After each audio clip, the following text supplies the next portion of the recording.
Hello guys, Sanjay here and welcome back to a new video. We are back with another Samsung device and that's going to be Samsung Galaxy A70s this time, priced at 29,000 rupees only, which comes with Snapdragon 675 processor, 675 not 855, 675 processor, 6GB of RAM and 128GB of internal storage. The base variant comes with 6GB of RAM, which is a fantastic thing. As I said in my Redmi Note 8 Pro review, every other brand should follow this. If your device is priced at 15,000 rupees or above, base variant should come with 6GB RAM only, not 4GB RAM, and that's what happened with the Galaxy A70s. Fortunately, this device comes with Samsung's 64 megapixel camera setup. That's fantastic because I have used Realme XT and Redmi Note 8 Pro, which also comes with 64 megapixel camera sensor, and here is a side-by-side comparison with Redmi Note 8 Pro. We are directly getting into the video. Redmi Note 8 Pro is present on your left side, Galaxy A70s is present on your right side. Whenever Redmi Note 8 Pro launches in India, I think the pricing of that device will be around 15,000 rupees. It will not be more than 20,000 rupees for sure. Not just that, Realme XT is already available at the price tag of 15,000 rupees with the exact same camera. Which device do you think performed better when it comes to sample shots? Do let me know about that in the comment section box below. When it comes to Galaxy A70s's camera, as Galaxy A50s's camera performed better, Galaxy A70 was no exception. Samsung has surely understood how cameras work and post-processing is much better this time with all the devices, at least with the rear-facing camera, because when it comes to front-facing camera, once again the story remains the same. Galaxy A70s does not appeal that much and the amount of details present in the device are like lacking as compared to other devices in the similar price segment. And as this device is at 29,000 rupees, I'll have to compare it with, let's say, OnePlus 7 or even Redmi K20 Pro, which is priced at 25,000 rupees only. And if I compare it with Redmi K20 Pro, obviously Redmi K20 Pro's front-facing camera for sure performs better as compared to Galaxy A70s. Now let's talk about the battery, because that's where things become interesting. 4500 mAh battery on this device should be able to get you through a day without any issues. Obviously,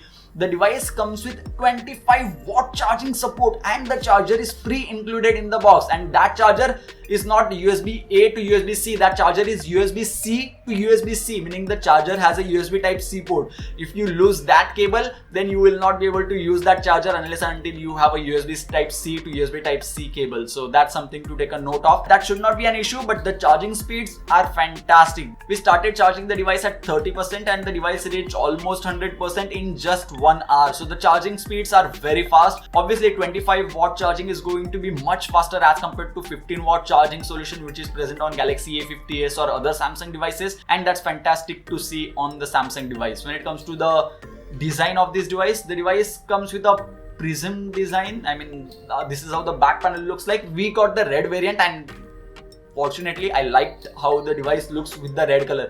If you're planning to buy the device, you can surely think of getting the red color. This is not an odd red color, or this is not too flashy. It's not too dark as well. It's like perfectly optimized color in my opinion. The device comes with a notch in the top, and it also comes with a face unlock feature, which is, let me show you how it is. The device is locked right now. I'll keep my face in front of it and the device gets unlocked. Face unlock feature is a little bit faster as compared to A50s, at least. Probably because the device comes with a Snapdragon 675 processor. When it comes to a fingerprint unlock feature, it still remains slow. As you can see, I'll just keep my finger here and the device gets unlocked now. I'll keep my finger here and the device gets unlocked now. OnePlus 7 performs much faster as compared to this device, which are in the similar price segment. Redmi K20 Pro also performs faster than this. But Samsung's face unlock feature is not just slow on the A70s. It has been slow with, let's say, Galaxy S10 Plus, Note 10 Plus as well. So nothing new here. It feels more secure, even though with the M30 and M30s, people are complaining that even with the eye closed, they can unlock the device. That's not new as such, but still. As there was a Snapdragon 675 processor, I was expecting this device to perform very good when it comes to PUBG Mobile, because the Exynos 9611 chip on the M30s and A50s surely disappointed us, and the case remains the same with Galaxy A70s. Now I have started to think that there's something wrong with the software optimization, like some code or something like that, which is messing with all the Samsung devices, making them perform badly. Smooth can go up to ultra, meaning 40 FPS is the maximum that's possible with the Galaxy A70s, and even after having the Snapdragon 675 processor, it was not able to keep the constant 40 FPS. The device stuttered heavily while playing the game, and that was surely disappointing, because at the price tag of 9,000 rupees or 20. If you go in the offline market, you may get the device for a cheaper rate, because A series of devices, as I mentioned in my A50s review, will be available for a cheaper rate in the offline market. So if you're planning to buy this device, do check rates in the offline market before buying this. And when it comes to PUBG Mobile, as you can see on the screen right now, this device was supposed to give you 40 FPS, and considering the price tag of 29,000 rupees, I'm going to mention this multiple times, the price tag basically, the PUBG performance once again was actually disappointing. Redmi K20 Pro priced at 25,000 rupees. There is going to be a new Realme device with Snapdragon 855 processor, which will be priced below 20,000 rupees. All those devices are going to give you 60 FPS. If not constant 60 FPS, they'll at least give you 50 to 60 FPS. Whereas with the Galaxy A70s, in the PUBG mobile gameplay, I was not getting constant 40 FPS with the device. I mean, that was kinda surprising and disappointing at the same time.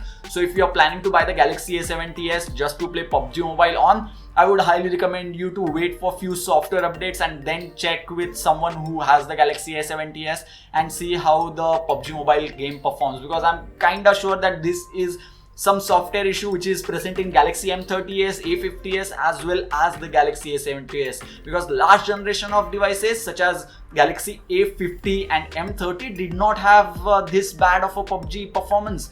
It's just that S series of devices have some sort of issue in my opinion, and smooth and extreme option is not unlocked with the Galaxy A70s, which was again a surprising factor. I praised Galaxy A50s for having the Samsung Pay support, and it's present on the A70s too, so I'm going to say it's fantastic feature. Once you start using Samsung Pay, there is no going back. All your debit cards, credit cards will be in your phone. You do not need to carry those with you. You can swipe those, literally swipe. I mean, you don't have to swipe the phone. You just have to, let's assume this is the ATM machine, just keep the phone like this. Phone will generate a swipe with the hardware which is present in this particular device. So Samsung Pay is fantastic.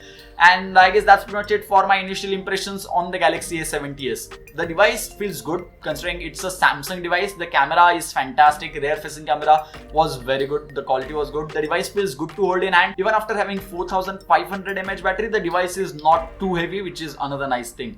Now let's talk about the conclusion. I personally think that at the price tag of 29,000 rupees and Snapdragon 675 processor, I saw some people saying that this device is good because it comes with AR emoji. I mean, भाई क्या है ये AR emoji आता है इसलिए device अच्छा होने लगा, तो फिर तो खत्म भाई, मतलब क्या बोलूं अभी. People are saying that. And if you want a Samsung device only, then wait for some sale to come on Flipkart or something like that, and then get the Galaxy S9 at 30,000 rupees, which is better deal. You may not get the great battery life which is present on this device. You may not get the fast charging. I mean, it comes with fast charging support, but that's just limited to 15 watt. This device comes with 4500 mAh battery, which will last much longer, and not just last longer, but it will charge faster as well. And I'm not going to talk about OnePlus 7 or Redmi K20 Pro. Redmi K20 Pro is available like 4,000 cheaper than this device. So yeah. If you enjoyed this video, don't forget to give this video a huge thumbs up. What are your thoughts on the Galaxy A70s being priced at 29,000 rupees? Do let me know about that in the comment section box below. We loved using the Galaxy M30s because it was priced very well. A50s was still a little bit overpriced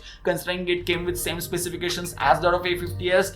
A70s is let me know your thoughts in the comments below. So yeah, thank you guys. Thanks for watching.